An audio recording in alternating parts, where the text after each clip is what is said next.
Teknik manajemen target costing. Target costing merupakan teknik manajemen biaya dengan menentukan harga pasar sebagai target price dan selanjutnya menyesuaikan biaya target cost di bawah harga pasar agar dapat mencapai posisi bersaing. Pengertian target costing menurut para ahli. Menurut Supriyono 2002, target costing adalah suatu sistem untuk mendukung proses pengurangan biaya dalam tahap pengembangan dan perencanaan produk tertentu, perubahan modal secara penuh ataupun perubahan modal secara teratur. Menurut Hasan dan Moen 2006, mendefinisikan target costing sebagai metode untuk menentukan biaya produk atau jasa berdasarkan harga target price yang rela dibayar oleh konsumen. Target costing sering disebut dengan cost planning atau cost project untuk mengurangi biaya produk secara keseluruhan sepanjang daur hidup produk yang bersangkutan. Dalam penerapannya, target costing memerlukan interaksi yang efektif antara Departemen Produksi, Perekayasaan, Riset dan Pengembangan, Pemasaran, dan bagian akuntansi. Konsep target costing ini bertujuan untuk mengurangi biaya produk pada tahap perencanaan dan penyelesaian produk sehingga memungkinkan perusahaan untuk mencapai pangsa pasar dari target laba yang diinginkan. Penerapan target costing tidak hanya berlaku pada produk yang baru tetapi juga berlaku pada produk yang sedang berjalan dengan metode yang disebut dengan perekayasaan nilai atau value engineering technique. Perekayasaan nilai merupakan satu aktivitas yang diperlukan untuk menganalisa apakah komponen-komponen dalam suatu produk dapat dikurangi biayanya tanpa mengurangi fungsi dan kualitas produk yang bersangkutan. Perekayasaan nilai bertujuan untuk mengurangi drifting cost sampai dapat menyamai atau bahkan kurang dari allowable cost. Sementara itu, FA dilaksanakan oleh suatu tim yang terdiri dari manajer pemasaran, desain produk, manajer pabrik, dan pengawasan produk yang didukung oleh seluruh staf perusahaan. Masing-masing anggota menyarankan perbaikan desain untuk memodifikasi proses yang dapat dilakukan untuk menekankan biaya yang terjadi. Setelah itu, akuntan biaya akan mengestimasi penghematan biaya yang dapat dicapai sebagai hasil dari pelaksanaan FI. Perhitungan biaya target atau target costing merupakan suatu metode untuk menentukan biaya produk atau jasa berdasarkan harga target harga yang mampu untuk pelanggan bayarkan. Hal ini disebut dengan price driven costing. Berkebalikan dengan cost based pricing, pendekatan ini bersifat pada backward yang dimulai dari harga untuk menentukan biaya. Divisi pemasaran yang menentukan karakteristik produk dan harga yang pantas untuk dibayarkan pelanggan. Kemudian menjadi tugas dari lini produksi untuk mendesain dan mengembangkan produk dengan struktur biaya dan laba sesuai dengan harga yang ditetapkan. Target costing dapat digunakan secara efektif dalam tahap desain dan pengembangan siklus hidup produk. Perusahaan Jepang menjadi pelopor dalam penggunaan target costing dan mampu menghasilkan produk dengan harga rendah serta berhasil memenangkan pasar. Rumus untuk menghitung target costing yaitu target costing sama dengan harga target dikurang laba target. Contoh kasus soal target costing. Silverado Part memproduksi berbagai produk elektronik yang siklus hidupnya singkat. Pengembangan haruslah cepat dan profitabilitas produk sangat terkait dengan kemampuan menentukan berbagai desain yang membuat biaya produksi serta biaya logistik rendah. Baru-baru ini, pihak manajemen perusahaan juga memutuskan biaya pasca pembelian adalah biaya yang penting dalam keputusan desain. Bulan lalu, sebuah proposal mengenai produk baru dipresentasikan sebesar 200.000 unit untuk 2 tahun. Harga jual diusulkan adalah $130 per unit. Biaya produksi dan logistik diperkirakan mencapai $120 per unit. Biaya pengembangan sebesar $100.000. Pemilik Silverado menginginkan pengembangan per unit sebesar $15. Yang diminta yaitu hitunglah biaya target. Biaya target sama dengan harga target dikurang laba target sama dengan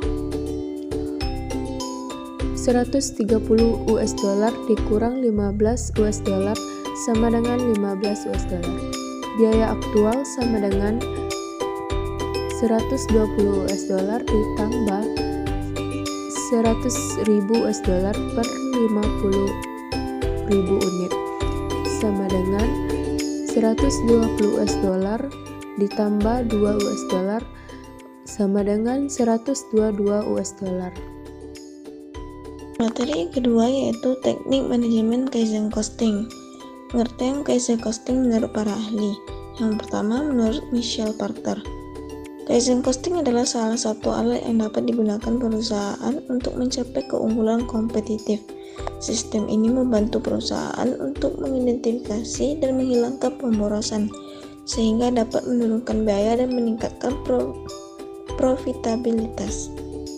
Yang kedua yaitu menurut Robin Chapper dan Robert Kaplan tahun 1992. Menurut Robin Chapper dan Robert Kaplan, Kaizen Costing adalah sistem akuntansi yang bisa berfokus pada pengukuran dan pengendalian biaya aktivitas. Sistem ini membantu perusahaan untuk memahami bagaimana biaya dialokasikan ke produk dan layanan, sehingga dapat membuat keputusan yang lebih baik tentang penerapan harga dan pengurangan biaya. Dan merupakan suatu teknik manajemen yang menekankan pada perbaikan kualitas secara berkeseimbangan yang melibatkan semua pihak dengan biaya rendah. Filsafat Kaizen berpandangan bahwa cara hidup kita, apakah itu kehidupan sosial maupun kehidupan rumah tangga, hendaknya berfokus pada upaya perbaikan secara terus-menerus. Kaizen berbeda dengan rekayasa ulang dan penemuan ulang. Perubahan menurut konsep Kaizen dilakukan tidak secara drastis, tetapi tahap demi tahap pada hal-hal yang bersifat kecil, dengan biaya rendah karena tidak membutuhkan teknologi canggih maupun prosedur rumit dan peralatan mahal, tetapi mempunyai dampak yang luar biasa dalam meningkatkan produktivitas, kualitas, maupun tingkat keuntungan. Jika penggunaan costing adalah untuk mendesain produk atau merencanakan suatu proses produksi, sebaliknya, Kaizen Costing adalah suatu proses pengurangan biaya selama fase produksi dari sebuah produk yang ada. Kaizen bermakna berkelanjutan atau pengembangan setahap demi setahap melalui perbaikan aktivitas kecil-kecilan daripada pengembangan besar, yaitu radikal yang dibuat melalui inovasi ataupun investasi yang besar dalam teknologi.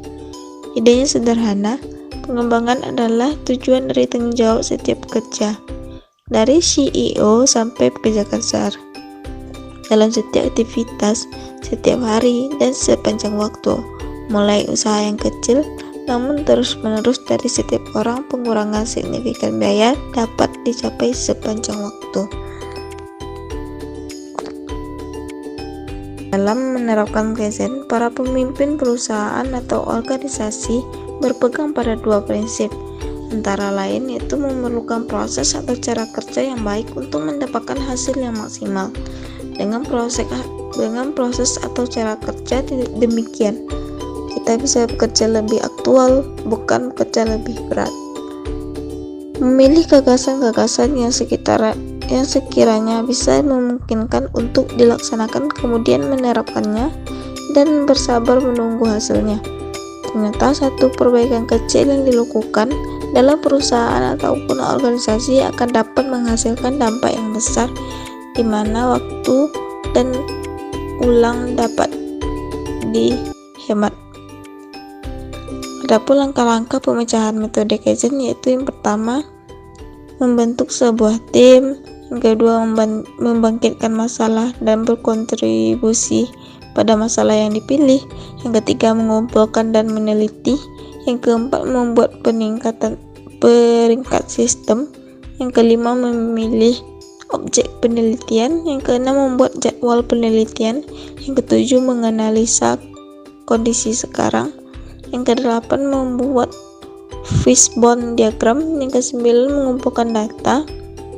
Ke-10 membentuk target yang spesifik. 11 analisa penyebab. 12 merencanakan cara-cara pengukuran yang sesuai dengan target.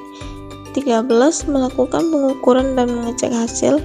14 membuat menindaklanjuti dan hasil pengecekan, dan yang ke-15 yaitu membuat standarisasi proses dan melakukan pelatihan dengan standar baru. Costing. Tahun 2010 adalah tahun titik balik bagi Indosat, karena pada tahun itu mereka menciptakan momentum pengembangan pangsa pasar dan peningkatan pendapatan dari bisnis seluler.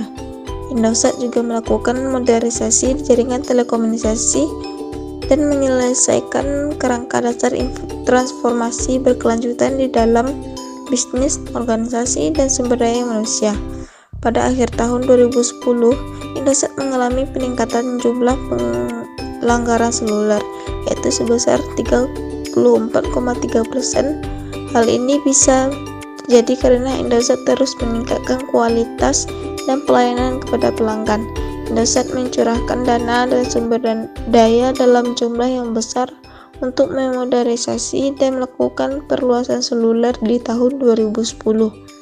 Pada tahun 2010, Indosat mencatat pertumbuhan pendapatan sebesar 12,1% dan peningkatan EBITDA yang bertumbuh besar sebesar 9,7%.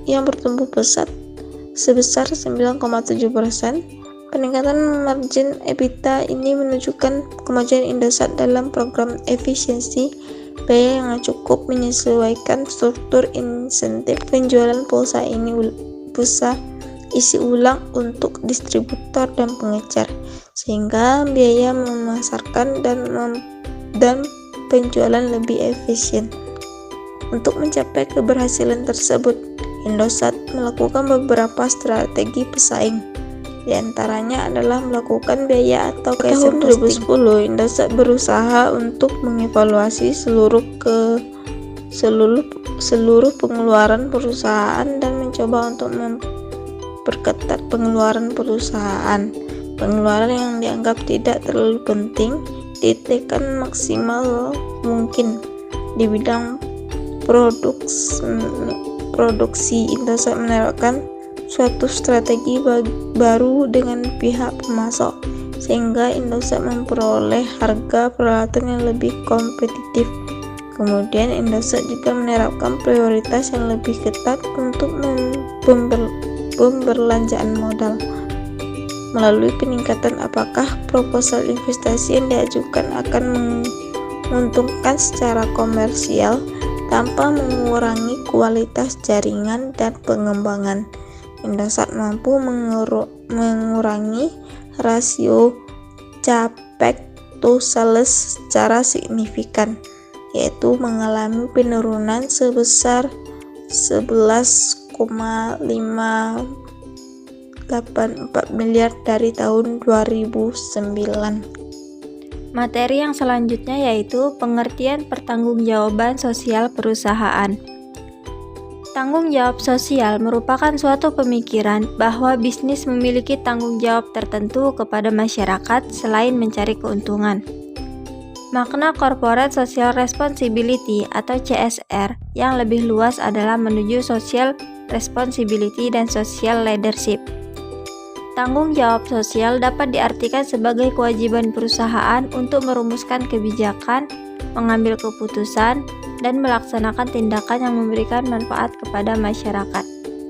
Namun ada juga yang berpendapat bahwa social responsibility atau tanggung jawab sosial merupakan kontribusi menyeluruh dari dunia usaha terhadap pembangunan berkelanjutan, dengan mempertimbangkan dampak ekonomi, sosial, dan lingkungan dari kegiatannya. Terdapat beberapa pendapat dalam memberi makna konsep CSR. Menurut pandangan Milton Friedman bahwa tanggung jawab sosial perusahaan adalah menjalankan bisnis sesuai dengan keinginan pemilik perusahaan owner, biasanya dalam bentuk menghasilkan uang sebanyak mungkin dengan senantiasa mengindahkan aturan dasar yang digariskan dalam suatu masyarakat, sebagaimana diatur oleh hukum dan perundang-undangan. Dengan demikian, tujuan utama dari suatu perusahaan korporasi adalah memaksimalkan laba atau nilai pemegang saham atau shareholders value. Program CSR dikelompokkan menjadi cost promotion, cost related marketing, corporate societal marketing, corporate philanthropy, community volunteering, dan social responsible business practice. Yang pertama yaitu adalah cost promotion. Pada program ini, perusahaan menyediakan dana atau sumber daya lainnya yang dimiliki perusahaan untuk meningkatkan kesadaran masyarakat terhadap suatu masalah sosial atau untuk mendukung pengumpulan dana, partisipasi dari masyarakat, atau perekrutan tenaga sukarela untuk suatu kegiatan tertentu. Yang B yaitu cost related marketing. Pada program ini, perusahaan memiliki komitmen untuk menyumbangkan persentase tertentu dari penghasilan untuk suatu kegiatan sosial berdasarkan besarnya penjualan produk. Kegiatan ini biasanya didasarkan kepada penjualan produk tertentu untuk jangka waktu tertentu serta untuk aktivitas derma tertentu. Keuntungan yang diperoleh perusahaan dalam program ini antara lain yaitu untuk menarik pelanggan baru, menjangkau relung pasar, meningkatkan penjualan produk perusahaannya, dan membangun identitas merek yang positif. Yang C yaitu corporate social marketing. Pada program ini, perusahaan mengembangkan dan melaksanakan kampanye untuk mengubah perilaku masyarakat dengan tujuan meningkatkan kesehatan dan keselamatan publik, menjaga kelestarian lingkungan hidup, serta meningkatkan kesejahteraan masyarakat. Pada program ini lebih banyak berfokus untuk mendorong perubahan perilaku yang berkaitan dengan beberapa isu, yakni isu-isu kesehatan, perlindungan terhadap kecelakaan atau kerugian, lingkungan, serta keterlibatan masyarakat. Yang D yaitu corporate philanthropy. Pada program ini, perusahaan memberikan sumbangan langsung dalam bentuk derma untuk kalangan masyarakat tertentu. Sumbangan tersebut biasanya berbentuk pemberian uang secara tunai, paket bantuan, atau pelayanan secara cuma-cuma. Keuntungan yang diperoleh perusahaan dalam program ini antara lain yaitu untuk meningkatkan reputasi perusahaan, memperkuat masa depan perusahaan melalui penciptaan citra yang baik di mata publik, perolehan pemasok yang memiliki produk yang berkualitas tinggi, serta memperoleh citra yang baik dari para pembuat peraturan yang akan berpengaruh terhadap operasional perusahaan di masa mendatang. Selain itu, untuk memberi dampak bagi penyelesaian masalah sosial dalam komunitas lokal. Yang E yaitu community volunteering. Pada program ini, perusahaan mendukung serta mendorong para karyawan, para pemegang franchise atau rekan pedagang eceran untuk menyisihkan waktu mereka secara sukarela guna membantu organisasi-organisasi masyarakat lokal maupun masyarakat kota menjadi sasaran program. Keuntungan yang dapat diperoleh perusahaan dalam program ini antara lain yaitu untuk membangun hubungan yang tulus antara perusahaan dengan komunitas, memberikan kontribusi program pencapaian tujuan perusahaan, dan meningkatkan kepuasan serta motivasi karyawan. Yang F yaitu Socially Responsible Business Practice atau Community Development. Pada program ini, perusahaan melaksanakan aktivitas bisnis melampaui aktivitas bisnis yang diwajibkan hukum serta melaksanakan investasi yang mendukung kegiatan sosial dengan tujuan meningkatkan kesejahteraan komunitas dan memelihara lingkungan hidup. Keuntungan yang diperoleh perusahaan dalam program ini antara lain penghematan uang perusahaan, memberikan kontribusi terhadap keberlanjutan lingkungan hidup, serta meningkatkan kesadaran energi di antara para karyawan perusahaan, meningkatkan kesan baik komunitas terhadap perusahaan, menciptakan preferensi konsumen terhadap merek produk perusahaan, dan meningkatkan kebanggaan karyawan.